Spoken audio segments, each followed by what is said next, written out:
할렐루야. 이 새벽 예배하시는 한 분 한 분 주님의 이름으로 축복합니다. 오늘 모세의 2기에서 3기의 삶입니다. 왕자로서의 삶, 그리고 목동으로서의 삶, 그리고 세 번째 소명받은 하나님의 지도자, 이스라엘 백성들을 200만 명을 인도하는 하나님의 사람으로 부르시는 장면입니다. 오늘 30절을 보면 40년이 참에 40년이 흘렀습니다. 한순간에 왕자에서 무지랭이 목동으로, 그리고 이제는 다시 돌아갈 수 없을 것 같은 그 자리, 그 신분, 그 시간 40년이 흘렀습니다. 40년이 지난 후에라는 표현을 써도 되는데 40년이 참에라는 이 의미, 이 말 속에는 하나님의 예정, 또 하나님의 뜻, 그래서 하나님의 시간을 말합니다. 사랑하는 성도 여러분, 때가 차야 하나님 일하시니 여러분 수고하지만 낙심하시지 말기를 축원합니다. 오늘 때가 참에라는 40년 시간, 이 채우다, 차다, 이 말 속에 저는 여러분이 소망을 채우기를 축원합니다. 반드시 하나님은 일하신다. 늦으시는 분이 아니다. 하나님 시간에 정확히 오신다는 것을 기억하시고 하나님의 일하심을 또 기대하시는 소망의 하루 되기를 축원합니다. 갈라디아서 4장 4절을 보면 때가 참에 하나님이 그 아들을 보내사 여자에게서 나게 하시고, 예수님께도 때가 참에라는 단어를 쓴 것처럼 모세도 하나님의 40년의 시간이 참에라는 하나님의 예정의 단어를 쓰고 있습니다. 하나님의 주권적인 표시, 그래서 저 여러분이 약속을 붙들고 기도할 때, 하나님의 뜻을 붙들고 기도할 때, 생명의 일을 위하여 기도할 때 하나님께서 정확한 시간에 일하실 것을 믿고 오늘도 소망의 하루, 꿈꾸는 하루, 또 심는 하루, 생명을 심는 하루 되기를 축원합니다. 이제 천사가 시내산 광야 가시나무 떨기 불꽃 가운데 그에게 보이거늘, 이게 신의 현현 테오파니라고 얘기합니다. 하나님의 임재, 물론 천사를 통해서 나타났지만 이 신적 존재의 출현이 어떤 초자연적 현상을 만들어내는 것을 보게 되는 것이죠.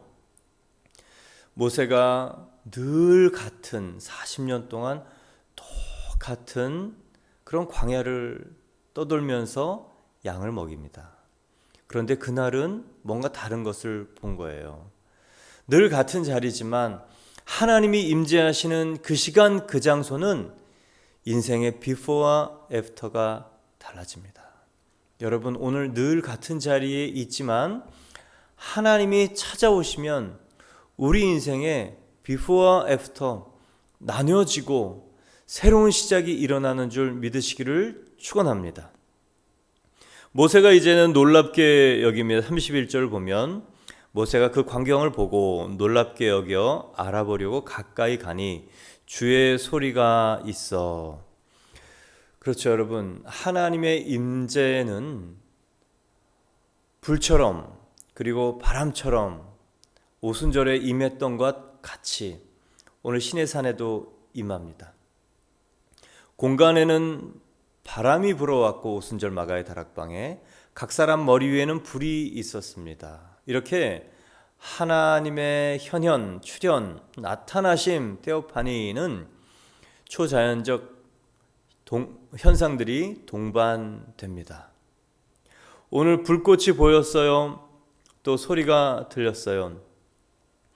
여러분에게 하나님의 나타나심, 성령의 강권적 일하심이 있을 때 어떻게 해야 되는가?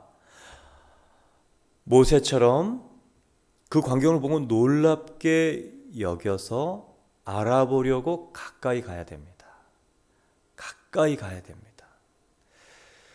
하나님 앞에 가까이 가시기를 축원합니다. 그런데 우리가 마음에 두어야 될 것은 어디인가?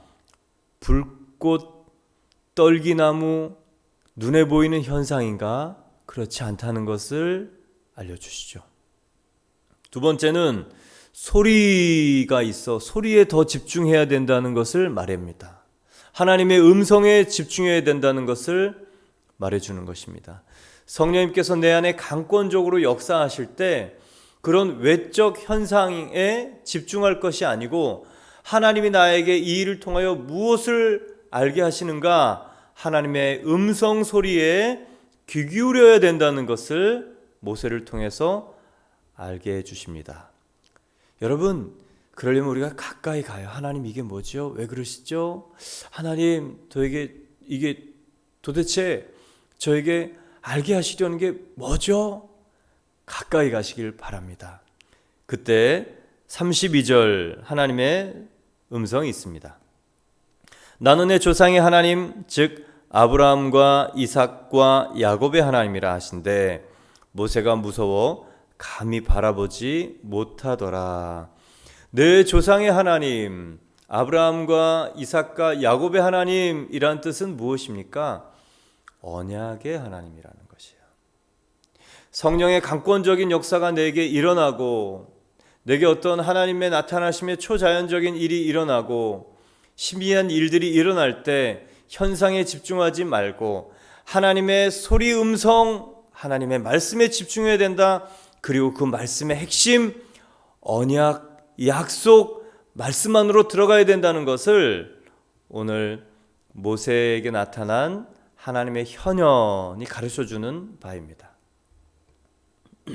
여러분, 성령님께서 일하실 때 하나님의 본심이 무엇입니까? 의도가 무엇입니까? 나에게 그렇게 하시는 하나님의 생각과 계획을 알려주십시오라고 기도할 때 하나님 그렇게 보여주신다는 거예요. 알게 해주신다는 거예요. 깨닫게 해주신다는 거예요. 불꽃 현상으로 그리고 소리로 있지만 하나님은 인간과 소통하기를 원하시기에 언약을 주셨고 지금도 말씀을 주시길 원하시는 분이라는 것을 여러분 깨닫기를 바랍니다. 그럴 때 인간의 반응은 어떻습니까? 32절 모세의 말을 보면 무서워서 감히 바라보지 못하더라. 하나님을 목격한 신적 현현 앞에 인간의 모습은 다 똑같습니다. 이사야 6장에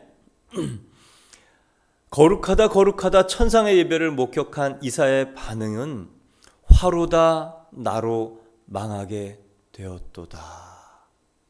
나는 입술이 부정한 사람인 것을 깨닫고 하나님 앞에 더러운 존재인 것을 깨닫고 죽었다. 이제 화로다.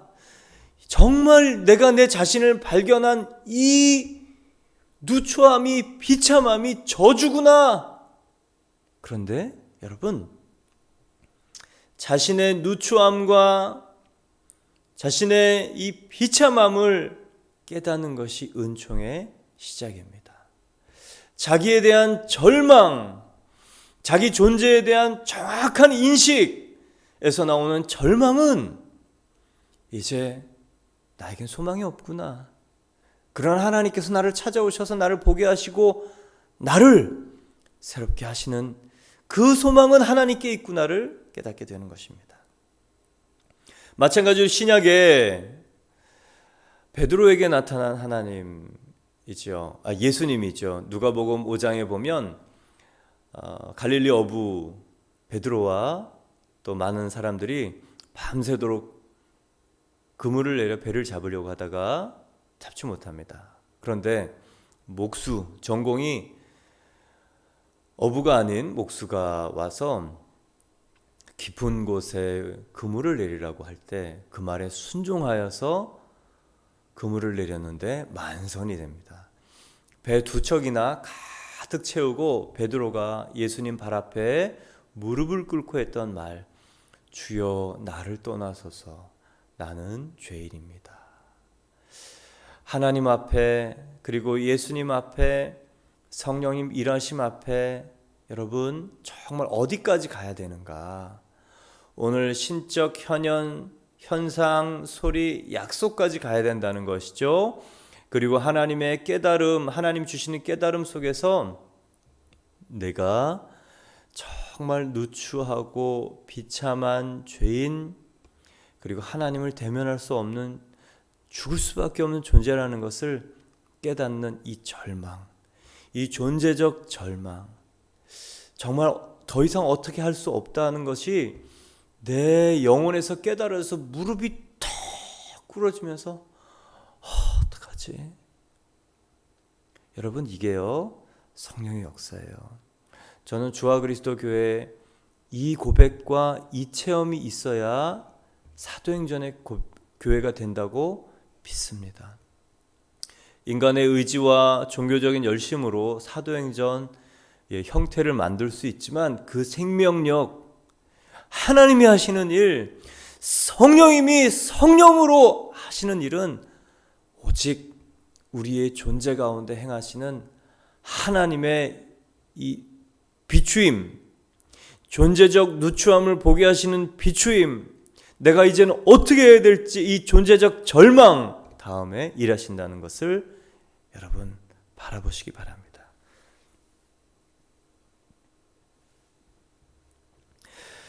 이제 그래서 모세도 무서워서 감히 바라보지 못하죠. 그래서 주께서 33절에 이렇게 말씀하십니다. 주께서 이르시되 내 발에 신을 벗으라. 내가 서 있는 곳은 거룩한 땅이라. 율법 전문가들, 산헤드린 공의원들은 예루살렘이 거룩한 땅이라고 생각했습니다. 그 중에서도 성전이 거룩한 땅이라고 생각했습니다. 그래서 재판도 성전에서 합니다.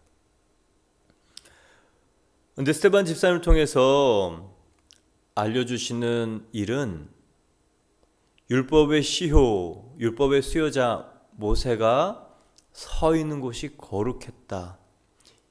미디안 광야, 허허벌판 광야임에도 불구하고, 그리고 미디안 사람들의 땅임에도 불구하고 그것이 거룩한 땅이었던 이유는 하나님의 임재가 있었기 때문이다. 하나님의 임재가 떠난 성전은 더 이상 거룩한 곳이 될 수 없다. 그러나 하나님의 임재가 있는 곳은 거룩한 곳이다. 언제부터 거룩한 곳이 되는가? 하나님의 임재가 있는 곳부터. 가나안 땅에는 곡식이 없었고 이집트에는 곡식이 있었던 이유는 하나님의 임재와 함께 있었던, 하나님이 함께 하시는 임재의 사람 요셉이 있었기 때문이 아닙니까? 오늘 저는 여러분이 모세처럼 하나님이 함께 하시는 축복의 사람 되기를 바랍니다.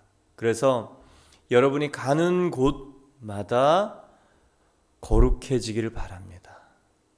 여러분이 서 있는 곳마다 하나님이 나타나시기를 바랍니다.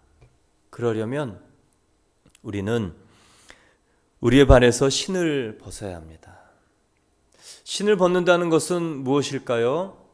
모세는 하나님이 나타나서 내 발에 신을 벗으라 라고 얘기하실 때 금방 알았어요. 아, 신을 벗으라니? 이집트 왕궁에서 자라난 모세는 신을 신지 않는 존재를 너무 명확히 압니다. 이집트 왕궁에서 노예는 신을 신지 않아요. 신을 신지 않는 존재는 아무 권리가 없는 노예다. 신을 신지 않는 노예는 자기 생각이 없는 노예다. 신을 신지 않는 노예는 자기 의견이 없는 노예다. 왜? 주인의 생각, 주인의 계획, 주인의 의견, 주님의 꿈이 먼저이라는 것을 너무도 알았기 때문에. 그래서 하나님께서 모세에게 내 발에 신을 벗으라 라고 얘기할 때 나를 노예처럼 부르시는구나 라는 것이 첫 번째 생각이지만, 두 번째 생각은 주인 되셔서 나에게 행하실 일이 있구나. 주인의 꿈, 주인의 의견, 주인의 계획, 그것이 나에게 있구나. 여러분, 바로 이것이 신을 벗는다는 것입니다. 바로 이것이 하나님이 내 주인 되셨을 때 하시려는 것입니다. 신을 벗는다는 것은 노예가 된다는 것이고 또 전쟁포로가 된다는 것입니다. 그래서 두 손을 다 들고 나에게 모든 권리와 주권은 당신에게 있습니다. 당신의 처분대로 하십시오. 바로 그것이 주인 바꾸게 하는 것이 내 발에 신을 벗으라 라는 것입니다. 모세를 보면요, 고난 40년의 인생의 고난을 통해서 하나님이 이스라엘 백성을 인도하는 지도자로 쓰셨는가? 여러분, 고난이 사람을 만들기도 합니다. 그것을 외부 파쇄, 성령이 나를 다스릴 때 영이 혼을 다스리고 혼이 육으로 나타나서 하나님의 일을 행해야 하는데, 혼, 지정의, 생각, 감정, 의지가 영, 성령의 생각을 거부하고 싫어하고 반대해서 성령님이 그 혼, 지정의의 영역 때문에 일하시지 못하죠. 그래서 고난이라는 외부에서 혼을 깨뜨리는 외부 파쇄, 더 이상 내가 배운 지식이, 더 이상 내가 경험한 경험이, 나의 재력이, 그 혼적인 모든 부분이 나에게 유익이 안 된다는 것을 깨닫고 깨어져서 내려놓게 되는 외부 파쇄가 영의 해방의 첫 번째 일입니다. 그런데 그 특징은 아파요, 힘들어요, 괴로워요, 죽을 것 같아요. 자아를 고사시키는 것입니다. 그런데 오늘 모세가 고난을 통해서 하나님이 쓰시는 영이 해방된 사람이 되었는가? 그렇지 않아요. 오늘 중요한 마지막 과정이 있습니다. 고난을 통한다고 하나님이 모든 사람을 쓰시지 않습니다. 마지막 관문, 자기의 의지로, 자기의 결정으로, 자기의 주권으로 하나님을 주인으로 모신 사람을 통해서 하나님이 일하십니다. 그게 내 발에 신을 벗어라 라는 주권이양, 권리이양, 바로 이것이죠. 여러분 기억하십시오. 어떤 사람은 고난을 통해서 깨어져서 고분고분해지고 말랑말랑해지는 사람이 있습니다. 그러나 고난을 통해서 더 강팍해지는 사람이 있어요. 하나님의 고난을 허락하시는 이유는 우리 자존심을 깨뜨려서 하나님이 그 사람을 다스려서 그 사람에게 생명의 일을 하고 싶어서 고난을 허락하시고 그 영혼을 깨뜨리시는 것인데, 고난은 고난대로 받고 그 자존심은 깨지지 않는 많은 분들을 보면서 안타깝습니다. 오늘 모세가 고난 40년을 지냈다고, 무지랭이 시간을 보냈다고, 이제 체념의 시간을 보냈다고 하나님이 쓰실 수 있는 것이 아닙니다. 이제 하나님 마음대로 하십시오. 하나님 뜻대로 하십시오. 나는 nothing, 아무것도 아닙니다. 주님이 나의 모든 것 되어 주십시오. 이 고백이 있을 때 하나님은 그 사람을 쓰실 수 있는 것이죠. 하나님은 모든 것의 창조자이시기 때문에 모든 것의 소유와 권한이 있으셔서 모든 것을 당신 마음대로 하실 수 있으십니다.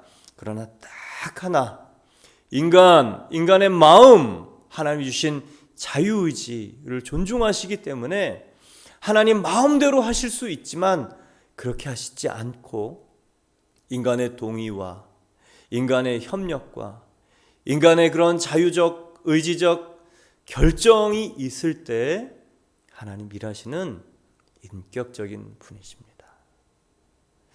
그래서 우리 마음 가운데 계속 노크하시죠.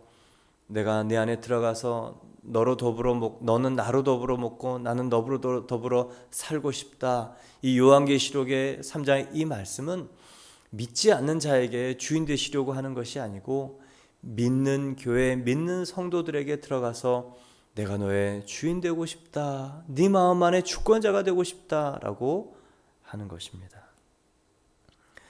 여러분, 고난을 통해서 자기 인생의 주권이 하나님에게 넘어간 사람들 하나님이 쓰시는 것이죠.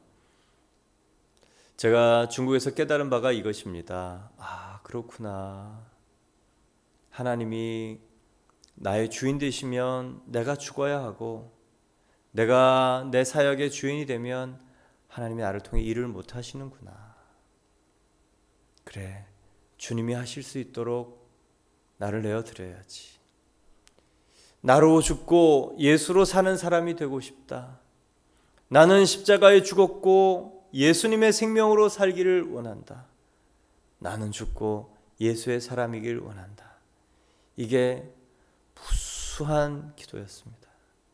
그리고 그 주인이 바뀌는 기도, 그리고 하나님이 일하심을 보게 되었죠. 오늘 모세뿐만 아닙니다. 여호수아도 가나안 정복의 민족적 과제를 앞두고 하나님의 역사하심을 보기 위해서 했던 관문이 있어요. 여호수아 5장의 길갈에서 할례라는 순종을 합니다. 또 유월절을 또 지키기도 합니다. 그러나 중요한 것은 군대 장관이 와서 내 발에 신을 벗으라, 내가 선 곳은 거룩한 땅이라 라고 말씀하신 그 음성에 순종하는 것이었어요. 모세를 통해서 40년 동안 기적 같은 일을 행하는 것을 여호수아는 봤습니다. 그러나 그것은 모세의 하나님이셨어요. 모세를 통해 일하시는 주권자셨어요. 자기의 주, 자기의 하나님이 아니었습니다. 그러나 200만 명에 되는 출애굽 2세대를 데리고 가나안 땅을 정복하려면 나의 하나님, 나의 주권자, 나의 주인이 되셔야 되는구나. 그것을 너무 분명하게 깨닫게 해주시는 사건이 길갈의 군대 장관입니다. 그래서 철저한 주인 바꾸기가 우리 인생의 관건입니다. 뿐만 아니라 다윗도 마찬가지예요. 다윗은 압살롬 그 아들이 예루살렘 성전으로 진격해 올 때 내버려 두고 신발을 벗고 나갑니다. 전쟁 포로들이 신발을 벗고 끌려가는 거거든요. 신발을 벗고 기드론 골짜기에 눈물을 흘리면서 나옵니다. 하나님이 하시는 일이다. 그래서 그 아들을 힘으로, 권력으로, 그리고 군사로 제압할 수 있는 충분한 역량이 있었지만 하나님의 주권을 알았기 때문에 내려놓습니다. 그리고 사울 집안의 사람 시므이가 저주할 때도 똑같은 일을 하죠. 놔둬라, 저주하게 그냥 내버려둬라. 그건 어찌 하나님이 하시는 일을 내가 상관할 수 있겠느냐? 하나님이 하시는 그 뜻대로 내가 돌아오면 돌아올 것이요, 아니면 아닌 것이다. 하나님이 하셔야만 된다고 생각했던 사람, 바로 다윗. 이것이 하나님이 보실 때 다윗이 기특한 모습이었죠. 사울을 죽일 수 있을 때도 하나님의 권위를 신뢰함으로 죽이지 않았습니다. 압살롬을 제압할 수 있음에도 불구하고 하나님을 신뢰함으로 그냥 두고 맨발을 벗고 나왔습니다. 주권이 하나님에게 있다는 철저한 중심의 삶이 다윗의 삶이었죠. 저 여러분이 이 일이 오늘 있기를 바랍니다. 새벽 기도 중에 이 일이 있기를 바랍니다. 신약 성경에 이 둘로스, 종은 노예를 말합니다. 신약 성경의 대부분을 기록했던 사도 바울은 자신을 그리스도 예수의 종, 노예로 표현합니다. 전적으로 주인의 뜻에, 그 처분에 자기 인생이 맡겨진 존재라는 것을 고백하는 것이었어요. 이 권리 포기, 이 주권이양, 주인 바꾸기, 이 사도 바울의 고백은요, 예수 그리스도를 닮아가는 고백입니다.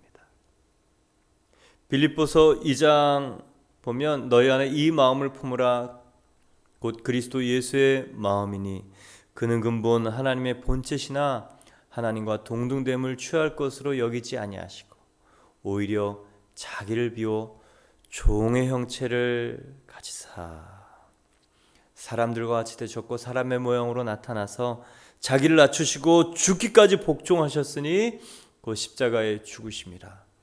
여러분, 이 종이 된다는 것은 신분으로 표현하면 종이지만 신학적 단어로 표현하면 겸손입니다. 저는 겸손이 성품의 문제인 줄 알았어요. 태도의 문제인 줄 알았어요. 근데 겸손은 무엇이냐? 겸손은 내 삶의 모든 주권이 하나님께 있다라는 이 바로 순종과 복종의 마음 자세, 삶의 태도, 예수님에게 있었던 예수님의 마음, 삶의 태도가 바로 겸손이고 이 종된 마음입니다. 그래서 하나님께서는 이 겸손한 사람, 권리를 내어드린 사람, 자발적으로 하나님이 일하시도록 자기를 내어드린 내적 파쇄라 그래요. 자기 의지로 성령의 강권하심에 순종하고 말씀에 자기를 드리는 것, 그래서 혼의 영역이 완전히 박살내도록 안에서부터 깨어나오는 것, 이거는 외부 파쇄인 고난처럼 시간이 오래 걸리지도 않습니다. 아프지도 않습니다. 그리고 고통스럽지도 않습니다. 이 자아 꺾는 순종과 의지가 정말 나에게 축복이고 나를 깨닫고 하는 이 내부 파쇄는요, 한순간에도 이루어집니다. 그게 깨달아지고 정말 이건 좋은 거라는 걸 깨닫게 되면 하게 되는 것이죠. 이렇게 저와 여러분이 오늘 주님께 주님, 고난 때문에 내 자아가 굴복하는 것이 아니고 정말 하나님의 약속과 하나님의 일하심의 계획이 너무도 사모함이 되어서 신뢰함이 되어서 내가 내 나를 드리는, 의지를 드리는, 인생을 드리는 이 내부적인 드림, 파쇄를 통해 하나님 일하여 주십시오. 이것이 저와 여러분 고백되기를 축원합니다. 그러면 어떤 일이 있는가? 하나님께서 34절 내 백성이 애굽에서 괴로움을 받음을 내가 확실히 보고 그 탄식하는 소리를 듣고 그들을 구원하려고 내려왔나니 이제 내가 너를 애굽으로 보내리라 소명 주신다는 거예요. 여러분, 우리는 먹는 존재로만 살 수 없습니다. 그게 쉬운 삶은 아니지만 하나님은 우리를 통해 구원하려고 내려오신 그 하나님이 사람을 통해 일하실 때 자기를 들여서 그것을 꿈꾸고 기도하는 사람을 찾기를 원하십니다. 나는 거룩한 사람을 찾는다가 아니고 나는 꿈을 꾸는 사람을 찾는다. 내 안엔 도저히 생명 살릴 아무것도 없는 더러운 존재이지만, 폐역한 존재이지만, 이기적 본성의 존재였지만, 그리고 죽을 수밖에 없는 존재이지만 예수 그리스도로 새롭게 생명과 꿈을 부여받아서 이제 하나님 손에 붙들리면 마른 막대기도 모세의 홍해를 갈랐던 지팡이처럼 쓸 수 있는 하나님의 사람이 되고 싶다라는 이 꿈을 꾸는 사람들 하나님께서 찾으십니다. 이 아침 여러분 소망을 놓지 않고 꿈을 놓지 않고 또 구합시다. 하나님, 꿈꾸는 사람이 있습니다. 꿈꾸는 사람이 있으면 이집트도 살렸고 고대 근동을 살렸습니다. 하나님, 나의 꿈이 아니라 하나님 당신의 꿈을 나에게 주시옵소서.